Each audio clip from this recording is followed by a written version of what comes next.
Bon, salut à tous. Allez, on se retrouve pour une petite vidéo. Aujourd'hui dimanche, j'ai décidé de me relancer à faire quelques sapins. Bon, ceux-là sont pas récents, hein. Et je me suis amusé à en refaire quelques-uns, à essayer diverses techniques, parce que Dieu sait que les techniques, il en existe bon nombre.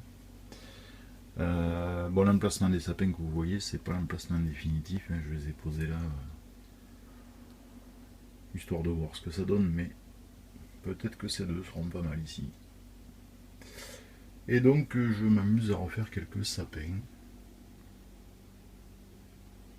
Et actuellement je suis en train de travailler sur celui-là. Alors celui-là, eh bien il est réalisé comment? Je l'ai réalisé avec un pic à brochette. Tout bête. Bon, il y en a des plus gros. J'ai utilisé du fil de fer comme celui-ci. Je sais pas si ça vaudra zoomer. Bon, c'est du 50 mètres x 0,7, c'est du 0,7 mm. Et de la cordelette que tout le monde connaît, hein.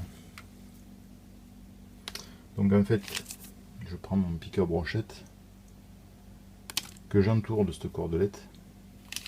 Alors je mets d'abord un peu de glu ici, j'entoure, je serre bien et je passe tout à la glu, de façon à ce que la corde soit bien maintenue. Et ensuite je refais la même chose mais avec le fil de fer, où je vais faire des boucles, mais ça vous connaissez la technique je pense, où je vais faire des boucles, au pire des cas je vous ferai voir un jour comment on fait. Je fais des boucles pour préparer les branches. Et donc une fois que tout ça est fait, je passe mon tronc à la colle blanche et je saupoudre de sciure,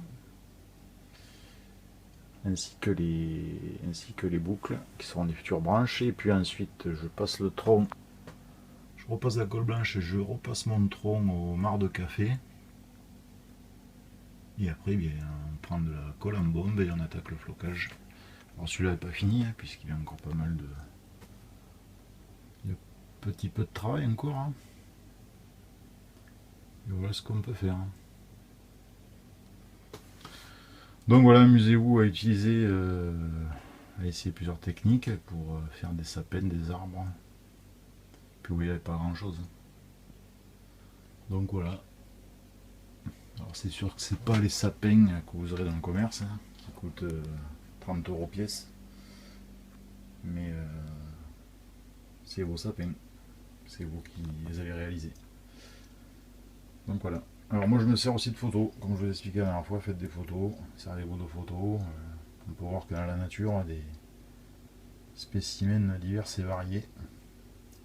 Des touffus, des moins touffus. Bon voilà. Bon allez, je vous dis à bientôt. Merci à tous et on se retrouvera très vite. Allez. Merci, ciao.